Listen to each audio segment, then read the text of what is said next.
Јана, здраво. Мислам дека со последниот марш на 5 декември Скопје дефинитивно се разбуди. Ние почнавме кампањата Скопје се буди уште скоро пред година дена.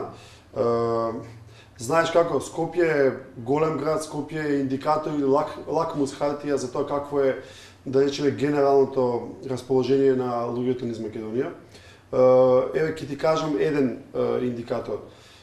По сите процеси што ги направивме, дека на маршот имаше повеќе од 60.000 луѓе, испаѓа дека од Скопје имало околу 30 на луѓе што излегле на маршот, и тоа луѓе кои што не само што се понаштавили по партиска линија, туку и граѓански, значи неопределени граѓани кои што можеби во јуни не беа охрабрени заради страшната кампања на сеење страв што ја правеше владата, но овој пат се види дека се охрабрени, дека излегуваат. Практично, ако беше присутна на маршот, ќе забележеше како ни се приклучуваат реки на луѓе од сите страни, луѓето мафтаа и по зградите, имаше една убава атмосфера. Оно што е многу важно за маршот во Скопје на 5 декември е дека навистина имаше една позитивна енергија, дека имаше вид на охрабрување, верба на луѓето дека ситуацијата не може да се промени ако молчиме, ако седиме дома, туку треба да се излезе, да се крикне гласно и да се покаже несогласување кон овој режим.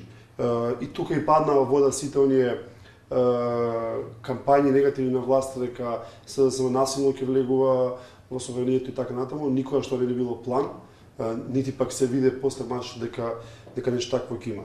Мене ми е тоа големо охрабрување, бидејќи излегувањето на скопјани, излегувањето на неопределени граѓани или гласачи е голем поттик и за оние луѓе кои што живеат во малите места, каде што нивото, количината на сеење страв е многу пострашно и поларизацијата помеѓу луѓето е на многу повисоко ниво.